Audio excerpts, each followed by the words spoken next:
ধন্যবাদ আপনাদের সবাইকে আমার সাথে যুক্ত হওয়ার জন্য। আজ আমরা এমন একটা বিষয় নিয়ে কথা বলবো যা আমাদের আত্মবিশ্বাসের সাথে সরাসরি যুক্ত, আমাদের চুল। একবার আয়নার সামনে দাঁড়িয়ে নিজের চুলগুলো ভালো করে দেখুন তো। আগের সেই উজ্জ্বলতা কি আজও আছে, নাকি ইদানিং চিরুনি করলেই একগুচ্ছ চুল হাতে চলে আসছে? স্নানের পর বা বালিশের উপর চুলের জট দেখে আপনি কি চিন্তিত? আমরা যখন ডাক্তারের কাছে যাই, তারা খুব সাধারণ কিছু কথা বলেন। মানসিক চাপ কমান, ভালো খাবার খান, প্রচুর জল পান করুন। কথাগুলো ঠিক, কিন্তু কেউ এটা ভেঙে বলে দেয় না যে ঠিক কোন খাবারটা খাবো, কখন থেকে অভ্যাস শুরু করব, আর কিভাবে কাজটা করব। আমি গত ৫ বছরের কঠোর পরিশ্রম, অনেক ভুল থেকে শিক্ষা এবং দীর্ঘ গবেষণার পর আজ ৩টি এমন অভ্যাসের কথা বলবো যা সরাসরি আপনার চুলের গোড়ায় কাজ করবে।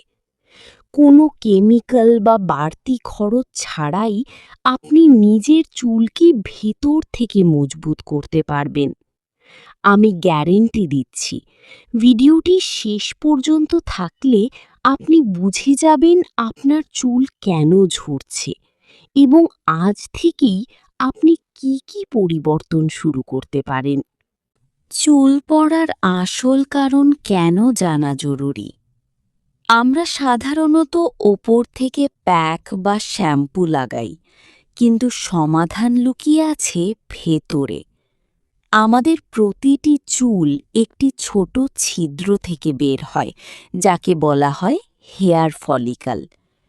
এই ফলিকল সরাসরি আমাদের রক্তনালীর সাথে যুক্ত।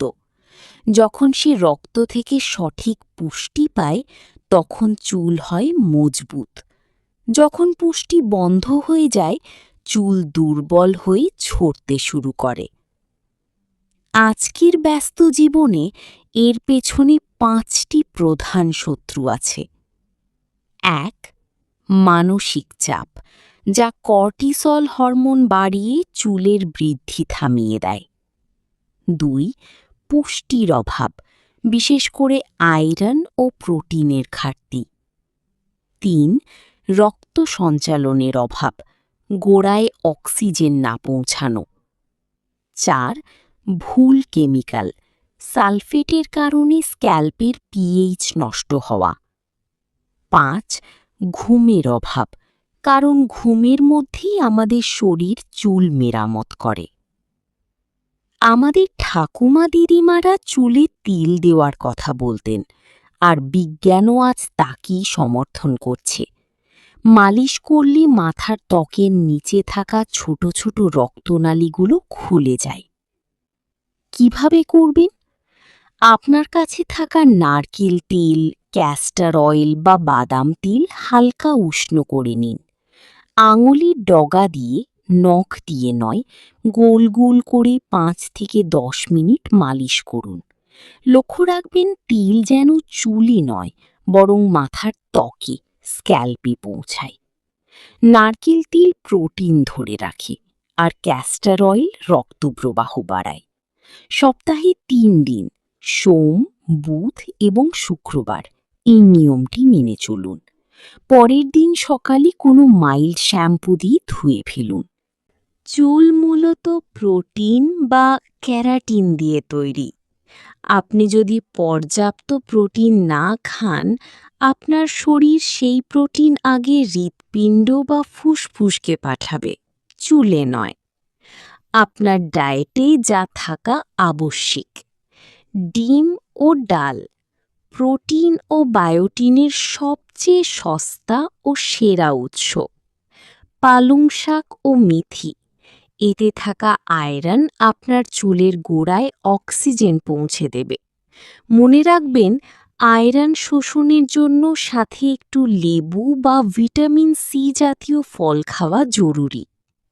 ভিটামিন ডি, রোজ সকালে ১৫-২০ মিনিট রোদে বসুন।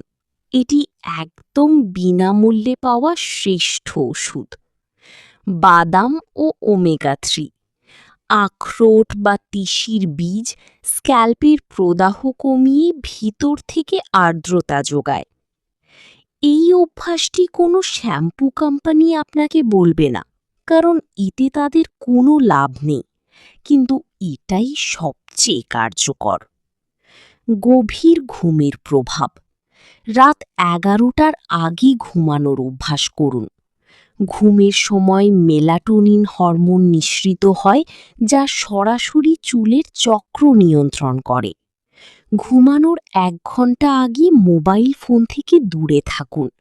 ফোনের নীল আলো আপনার ঘুমের মান নষ্ট করে দেয়। মানসিক চাপ কমাতে ৪-৭-৮ পদ্ধতি। ৪ সেকেন্ড শ্বাস নিন, ৭ সেকেন্ড ধরে রাখুন এবং ৮ সেকেন্ড ধরে ধীরে ধীরে শ্বাস ছাড়ুন। এটি আপনার কর্টিসল লেভেল তাৎক্ষণিকভাবে কমিয়ে দেবে। এছাড়া রাতে ঘুমানোর আগে ১ গ্লাস গরম দুধে ১ চামচ অশ্বগন্ধা পাউডার মিশিয়ে খেতে পারেন। এটি আয়ুর্বেদের একটি শ্রেষ্ঠ উপায়, যা মানসিক প্রশান্তি এনে দেয়। সবশেষে, এমন কিছু অভ্যাস আছে যা আপনার অজান্তেই চুলের ক্ষতি করছে। ১. ভেজা চুল কখনো গামছা দিয়ে জোরে ঘষবেন না। ২. খুব টাইট করে পনিটেল বা ঝুঁটি বাঁধবেন না, এতে গোড়ায় টান পড়ে চুল ছিঁড়ে যায়। ৩. সপ্তাহে একবার মেথি বা দইয়ের প্যাক ব্যবহার করতে পারেন। ৪. শ্যাম্পু করার পর চুলে শেষবার একটু অ্যাপল সাইডার ভিনেগার মেশানো জল দিলে স্ক্যাল্পের পিএইচ ঠিক থাকে। আপনারা আজই একটি ডায়েরি নিন এবং এই রুটিনটি লিখে ফেলুন। আমি আপনাদের একটি চ্যালেঞ্জ দিচ্ছি।